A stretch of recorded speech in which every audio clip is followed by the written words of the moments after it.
You can look, but you can't touch.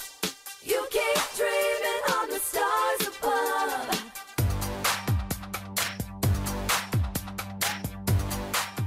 Hello YouTube, King of Dragons 5000 here, coming at you with another figure review. No, you're not seeing double. What I have here is the Mattel WWE Battle Pack, Nikki and Brie Bella, the Bella twins. As you can see here, they are in the packaging. This is the newer style boxing. You see Nikki and Brie. I hope it's Nikki and Brie. If not, it's the other way around. Who knows?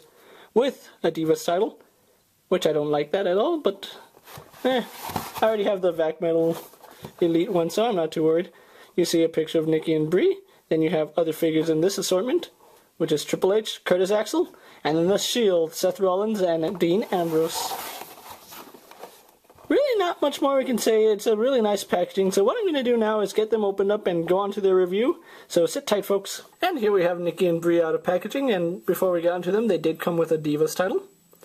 Nothing really spectacular about this Divas title. You know, it's a pretty decent accessory for a battle pack. It just has no detail on it, and what are you going to do? It is from a basic series or a basic line. Nothing too special, but it can tab onto one of them. They've both been Divas champions, so why not?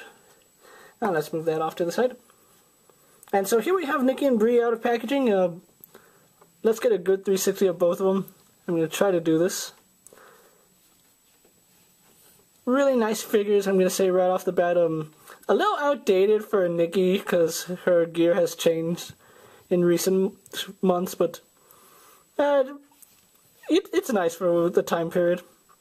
Unlike most of my battle packs, I'm not going to review them individually because they're essentially the same figure from the neck down. There's hardly any change besides the, what's it called? The NB and the BB on the back. They're just shorts.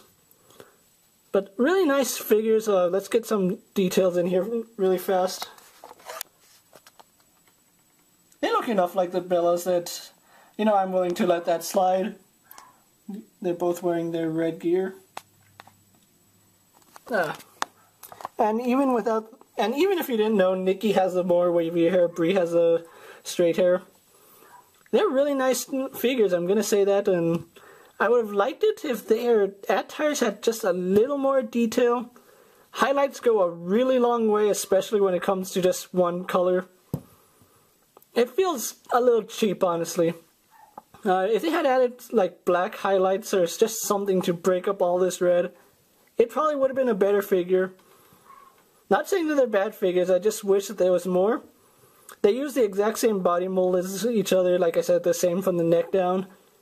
Although Nikki, I really think that they should really change her molding because, you know, she did have breast augmentation, so that affects that, but not going to get into that. What I'm going to do now is move on to their articulation.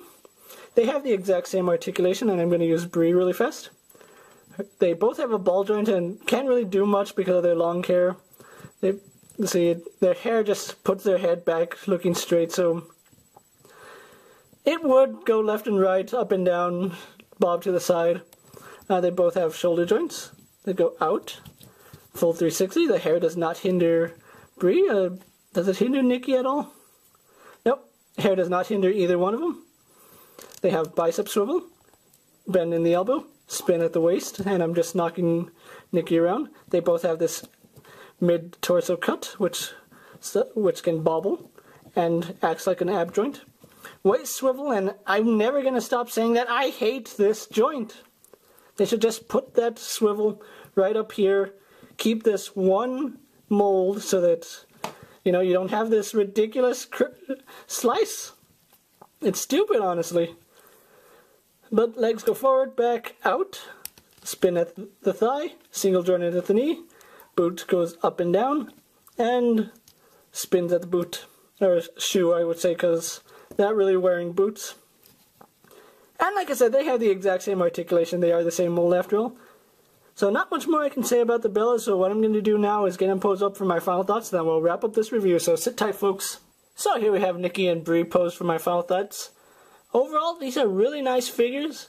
They are kind of outdated. I mean, Brie still wears something similar to this, but Nikki has change to more of a athletic type with socks and sneakers, and ignoring the obvious breast augmentation that Nikki has. These are really nice figures, don't get me wrong. I just wish there was a little more detail in their costume, because it's just one color. I mean, throw some highlights in there. There's plenty of places you can put highlights.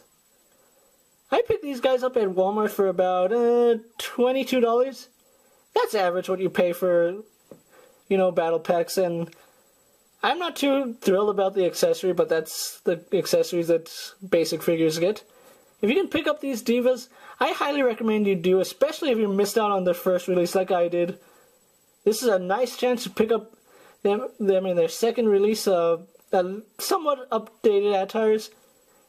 Like I said, if you find them, don't pass them up. They're really hard to find right now. And this is King Dragons 5000 saying I'll see you later. Take care, YouTube.